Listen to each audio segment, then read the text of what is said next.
Hey everyone, this is Jeff from LA Fintech.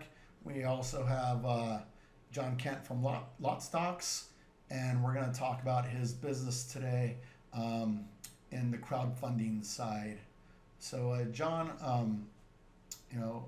maybe tell us a little bit about your background.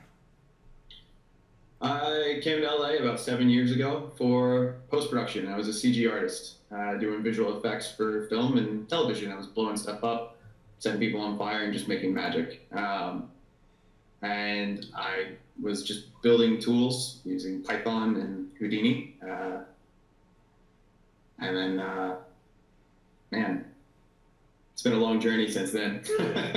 But started building LotStocks on the side while I was working on films, and then switched over to full time after it started taking off. So, maybe explain what is LotStocks. LotStocks is a different way to make money for the everyday person. We're a crowd-funded inventory finance platform for independent retailers. We make it possible for you to participate in retail by financing inventory for an existing store. So basically, you are paying for the product that's on their shelves, and they're carrying it on consignment. And then when they sell it, they split profits between the people who finance the inventory and the retail store itself. And how did the idea come about, or how did this whole thing come Sure. about? When I was working on film, I was working 14-hour days, and I was putting away a reasonable amount of money. But I didn't have time to start a business or learn about the stock market, and I didn't have enough really to get into real estate comfortably. So I was looking for an alternative investment. And the thing that made sense to me was e-commerce, just buying product and selling it. And what I found when I tried to get into it was that it was really difficult. There were a lot of barriers to entry. Most of it was financial, but there was a lot of knowledge gaps there where I didn't know how to buy product or set up the proper licensing for myself to even acquire that inventory. And then I didn't know how to build my own retail store or its following. As I was digging into those things and really trying to get into it, the more and more I did my research, I realized like the product wasn't, or the problem was what I was experiencing right there. I wanted to invest in retail and I couldn't. And I imagine that there were a lot more people just like me. They wanted to get into, our retail economy, but they didn't necessarily want to learn how to start their own business.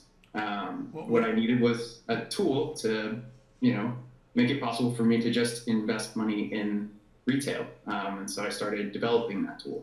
So what do you mean by retail? Like, explain the retail side. So if you want to get into buying and selling product, you either have to get started with Amazon or eBay. That's the easiest path.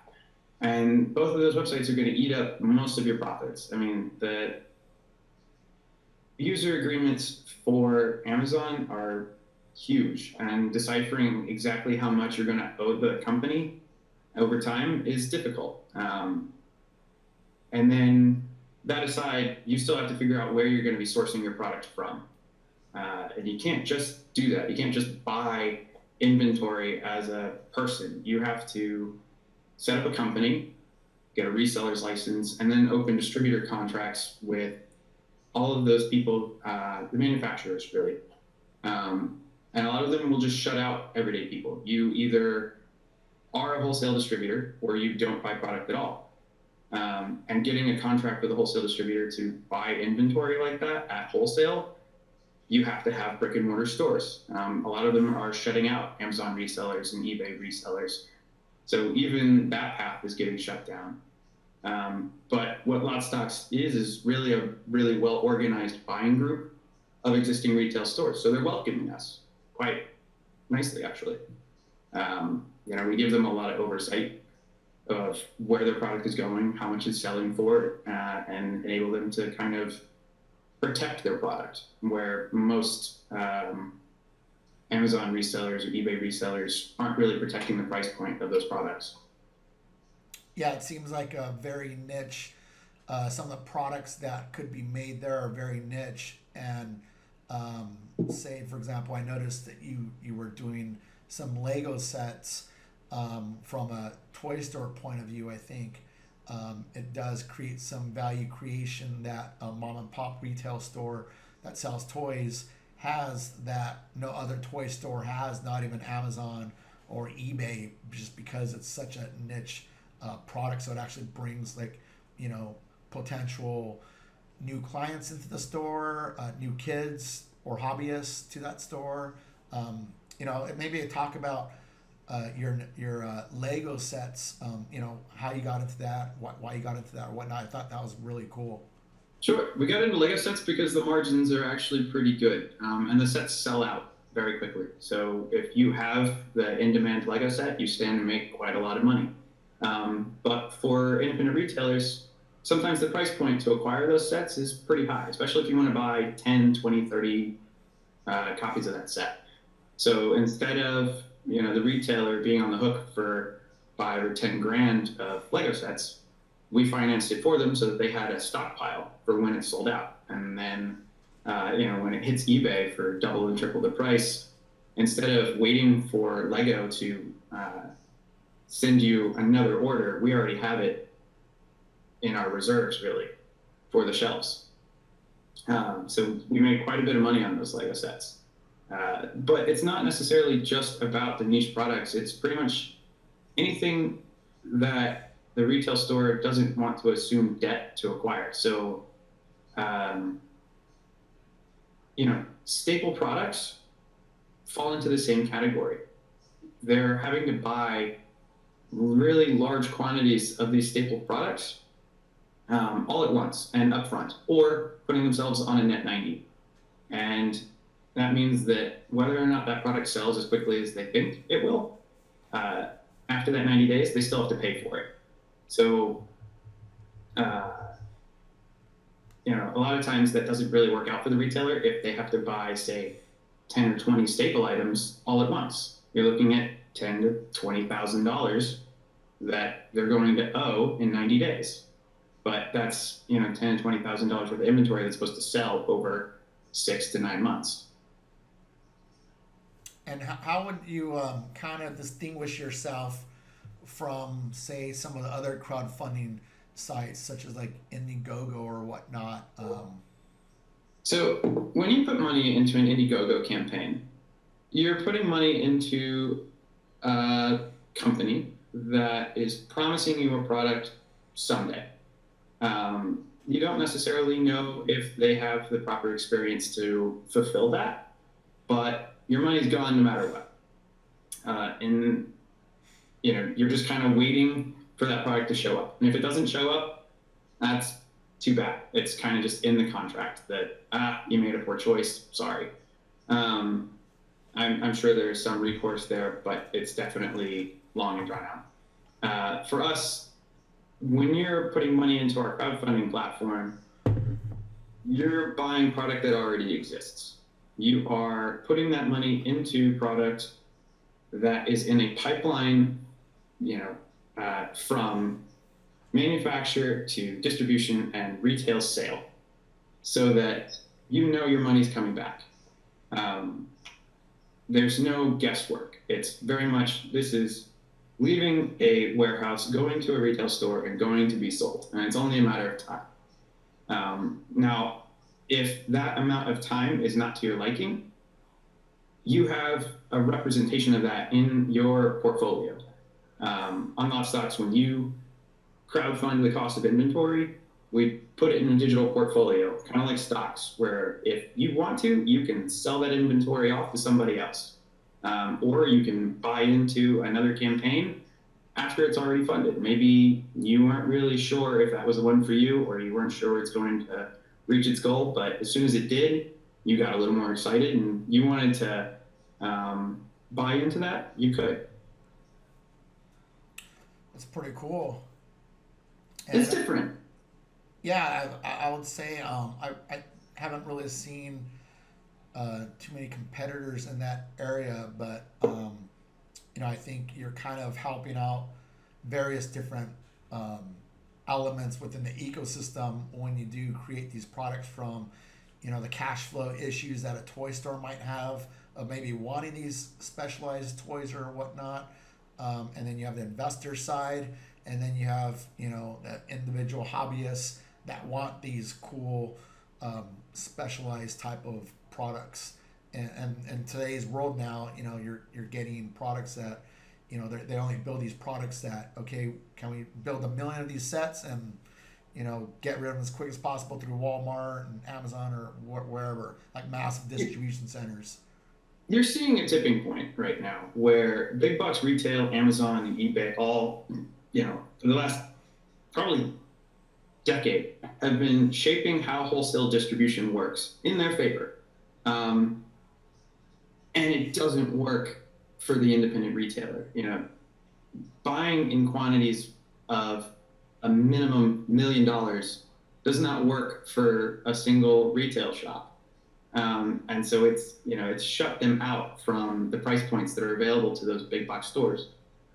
But we're also seeing those big box stores suffer because they don't provide the kind of customer service or community relationship that the independent retailers provide.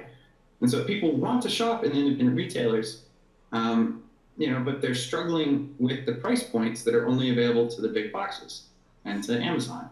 And even exclusive rights to certain products. Amazon will come in and buy up the rights to a board game for years, and no one else can sell that except for Amazon. And for the independent retailer who has to tell all their customers, no, I can't have that, that's really sad.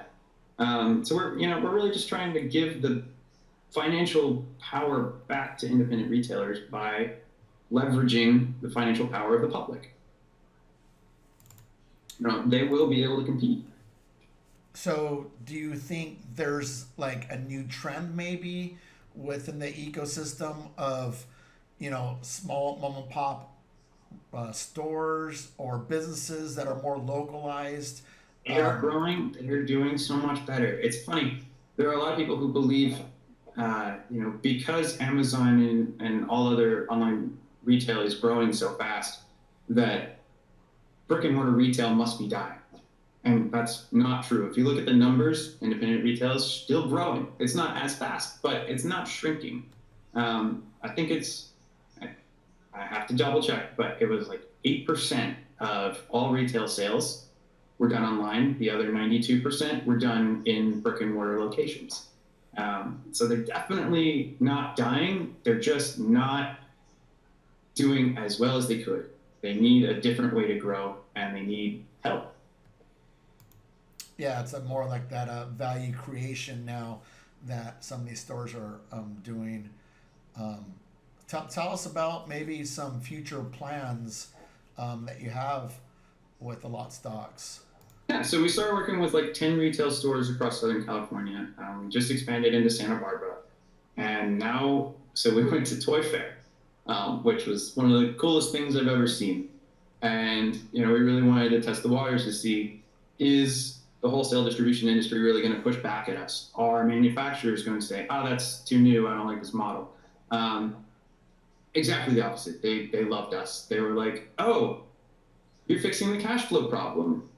I love it. They have a ton of clients who have this cash flow bottleneck and can't buy new products. They won't try, higher ticket items, like just some of these new board games that people love.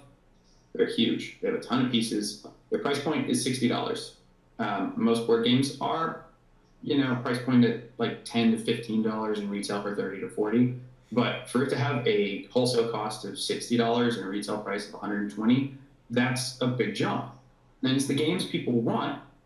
It's not that it won't sell, but to bring 10 copies of that in is a considerable amount of capital for an independent retailer. Now they're able to carry those games. And so we've been getting client lists from the wholesalers. We've been getting any kind of product we could possibly want, opening up those wholesale buying contracts that normal people don't have access to. You come to us and you're able to now buy pretty much anything you want, name brand at its wholesale cost, and pay for it to go to a retailer. It's just, we got a lot of really good, encouraging feedback. And then we also joined Astra, which is a pretty large collection of independent retailers of toys. And it's also a bunch of manufacturers and wholesale distributors. They're kind of a community that represents the independent, and they welcomed us as well. So we're looking forward to working with them and expanding our retail partnerships, and bringing in a ton of new cool products. And then, outside of the toy realm, we've got an interesting development. We're not 100% sure how this is going to go. We're looking to get into medical supplies because A, the margins are fantastic. B, there are a ton of independent medical practices where they're still doing the exact same thing as any other retail store. They have to buy all their inventory and then wait for patients to show up. And so even though, our medical system is, I would call it lucrative, it doesn't mean they don't experience the same cash flow problems that every other retail industry experiences. So, as we slowly branch into different retail environments like cosmetics or like over-the-counter pharmaceuticals and things like that, we're just exploring the real extent of this cash flow problem that retail is experiencing. That sounds really cool. So any other last notes you want to talk to anyone about? Any new trade shows you guys are going to? There are a couple things coming up that are pretty cool.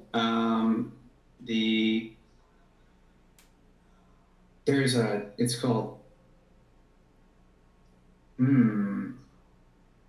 Toy Fest in Vegas. That's going to be a lot of fun. It's another one of those big collection of toy retailers and manufacturers, and getting to see the cool new stuff.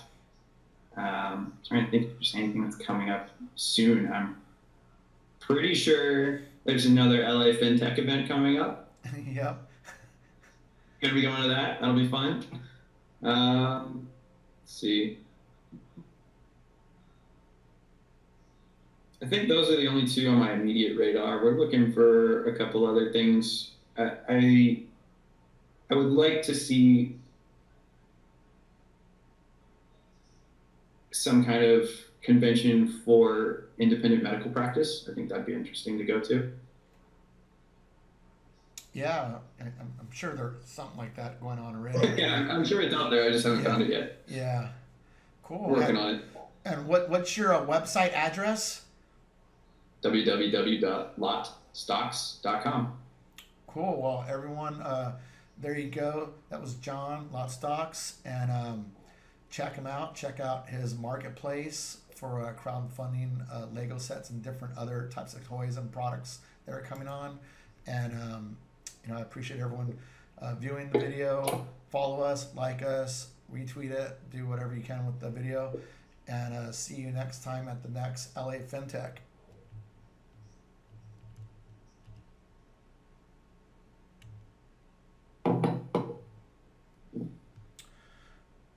All right, so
Bye.